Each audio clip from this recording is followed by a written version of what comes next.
Welcome to Phonemic Awareness. Phonemic awareness is part of the larger skill of phonological awareness.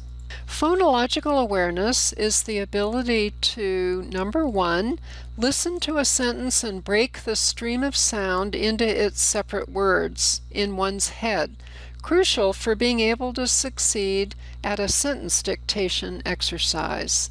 Number two, listen to a multisyllabic word and break it into syllables in one's head.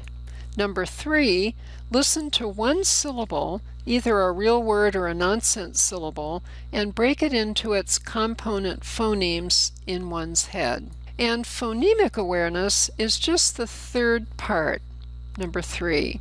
A good definition would be that phonemic awareness is the ability to notice, think about, count, and manipulate the phonemes in a spoken word without seeing it in print. Again, a phoneme is a tiny unit of sound that can't be broken down any further. You can't get any smaller than t or a.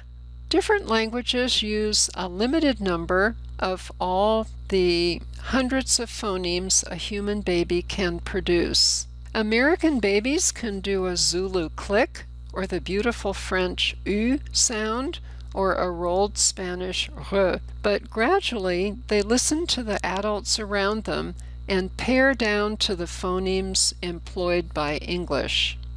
How many phonemes do you think spoken English uses? If you guessed between 40 and 44, you're right. And if you're thinking, uh-oh, there are only 26 letters to represent 44 phonemes, you're also right. A major problem in English. Now, let's try an exercise in phonemic awareness. Say the word male. How many phonemes do you hear? If you said 4, you're thinking of the spelling of the word. If you said 3, you're right. A, ol. Now say it again, but don't say ol. If you said may, you're right. Now say male again and change the long A sound A to a long I sound I. If you said mile, you're right. Now say the word mile and change m to p. If you said pile, you're right. Now say shrimp. How many phonemes?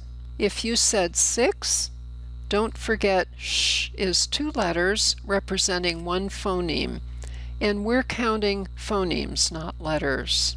If you said 5, you're right. Most children master phonemic awareness by the time they are in kindergarten or first grade. However, there are a significant number who do not, and here it is important to point out that the 0 to 3.9 grade equivalent adult learner who needs alphabetics instruction is highly likely to be learning disabled, dyslexia being the most common learning disability. A well-respected definition of dyslexia stresses the centrality of a phonological processing deficit, and the bold print is mine.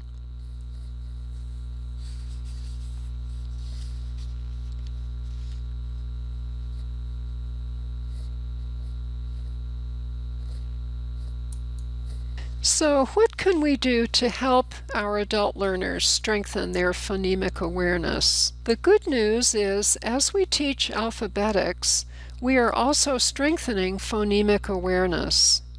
But there are also some activities that explicitly address this skill.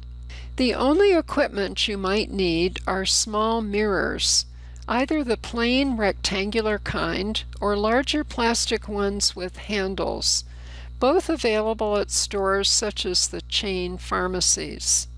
These activities are explained in more detail in works by Marilyn Jager Adams, Patricia and Phyllis Lindemood, Jerome Rosner, and Robin Schwartz, among others. Ask students to simply repeat a phoneme.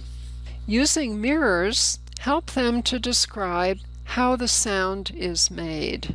Number 2, the teacher says 2 sounds and asks the student to say if they are the same or different. Number 3, the teacher says a series of unrelated phonemes in a row, asks students to count them, then represent them with colored tiles using Elkonin boxes. Number 4, the teacher says a word but stretches out the sounds and asks the student to echo, then tell what the word is. Number 5, the teacher asks students to find all the objects around the room that begin with a certain phoneme. Number 6, the teacher says 3 words, all but one begin with the same phoneme, and asks students to pick out which word doesn't belong. Number 7, the teacher does the same with final consonant phonemes. This is very difficult. Number 8, the teacher mixes up saying one initial phoneme and 2 consonant blends like SP and asks students if they hear 1 or 2 sounds. Number 9, the teacher does compound word deletion, then phoneme deletion. Say the word notebook. Now say it again, but don't say note, and the answer is book. Proceed to say the word pan. Now say it again, but don't say p, and the answer is an. Number 10, the teacher does phoneme manipulation, also very hard. Say the word cow. Now change k to h, and the answer is how. These activities are explained in more detail in works by Marilyn Yeager Adams, Patricia and Phyllis Lindemood, Jerome Rosner, and Robin Schwartz, among others.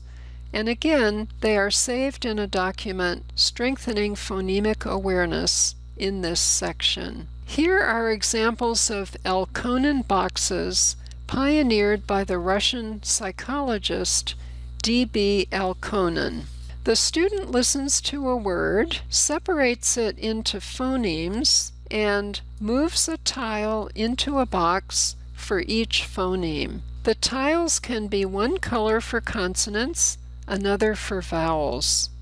Eventually, the student can use the foam letters that go with the Wilson Magnetic Journal and can move to writing the letter or letters, such as CH, in the box that represents the phoneme. What's next? A reminder to find the Strengthening Phonemic Awareness handout if you haven't already, and then go to the Quick Knowledge Check activity found after this module.